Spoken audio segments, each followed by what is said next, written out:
नांदेडमध्ये अवघ्या 8 दिवसांपूर्वी तयार केलेला डांबरी रस्ता ग्रामस्थांनी चक्क हातांनी उखडला।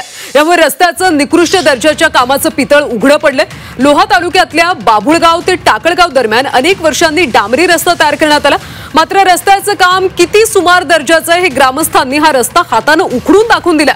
त्यामुळे भर पावसात हा रस्ता टिकेल का असा प्रश्न आता निर्माण झाला। तर ही दृश्य सध्या आपण पाहू शकतो। 8 दिवसांपूर्वीच हा डांबरी रस्ता तयार करण्यात आला होता, मात्र हा रस्ता आता ग्रामस्थांनी चक्क हातांनी उखडलाय। त्यामुळे रस्त्याचं काम किती निकृष्ट दर्जाचं आहे हे यातून पाहायला मिळते। लोहा तालुक्यातल्या बाभुळगाव ते टाकळगाव दरम्यान अनेक वर्षांनी डांबरी रस्ता तयार करण्यात आला, मात्र रस्त्याचं काम किती सुमार दर्जाचं आहे या व्हिडिओमध्ये तुम्हाला पाहायला मिळेल। हा रस्ता ग्रामस्थांनी हाताने उखडून दाखवला, त्यामुळे भर पावसात हा रस्ता टिकेल का असा प्रश्न आता उपस्थित होतो। टाकळगाव तालुका लोहा जिल्हा नांदेड।